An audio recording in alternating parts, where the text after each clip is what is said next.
बुलेटिनमध्ये सुरुवातीलाच बातमी आहे एका अपघाताची। कॅनडामध्ये टोरंटो विमानतळावरती हा अपघात घडलाय। डेल्टा एअरलाइन्सचं एक विमान कॅनडामध्ये टोरंटो विमानतळावरती उलटलंय आणि त्यानंतर विमानाला आग लागली। विमानामध्ये एकूण 80 प्रवासी प्रवास करत होते। अपघातात 19 प्रवासी जखमी झालेले आहेत तर 3 जण गंभीर जखमी झालेले आहेत।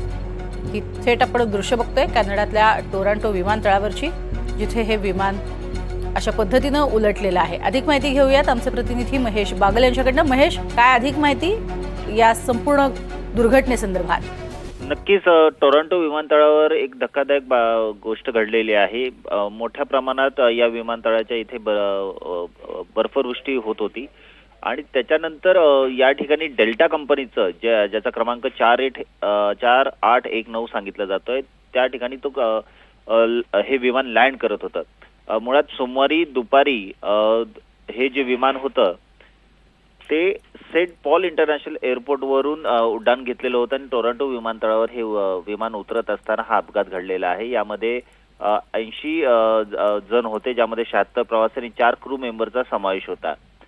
विमानतळावर हे विमान उतरताच वैमानिकाचा विमानावरचा जो हे होता नियंत्रण होतं ते सुटलं आणि त्यानंतर हे विमान पलटी झालं, ज्याच्यामध्ये 17 जण हे गंभीर जखमी झालेले आहेत आणि 3 जणांची प्रकृती ही गंभीर सांगितली जात आहे। त्यांना जवळच्या स्थानिक रुग्णालयामध्ये दाखल करण्यात आलेलं आहे। एकंदरीत पाहता ही घटना घडल्यानंतर विमानतळावर असलेल्या आपत्कालीन बचाव पथकाने तात्काळ कारवाई केली। पलटी झालेल्या विमानावर पाण्याचा वर्षाव करण्यात आला, कारण त्याला आग लागू नये म्हणून, आणि सर्व प्रवाशांना सुखरूप बाहेर काढण्यात आले होते। मात्र त्यामध्ये काही प्रवासी गंभीर जखमी झाल्याचंही समोर आलेलं आहे। या संदर्भात उच्चस्तरीय चौकशी सुरू करण्यात आलेली आहे आणि सुदैवाने या विमान अपघातात कोणाचाही अद्याप मृत्यू झालेला नाहीये।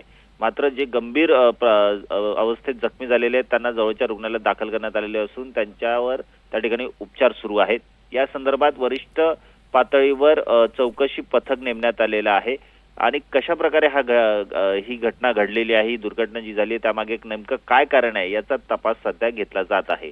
ही घटना घडल्यानंतर जवळपास या विमानतळावरील म्हणजे टोरंटो विमानतळावरील जवळपास 22हून अधिक जे विमानं जी होती ती वळवण्यात आलेली होती आणि त्यानंतर परिस्थितीचा आढावा घेऊन या विमानतळावरची सेवा ही पूर्ववत करण्यात आलेली आहे। नक्कीच, तर धन्यवाद या संपूर्ण माहितीसाठी। आपल्याला पाहायला मिळते कशा पद्धतीने धावपट्टीवरतीच मोठ्या प्रमाणात बर्फ साचलेला होता, ज्यामुळे हे विमान जे ते उलटलंय।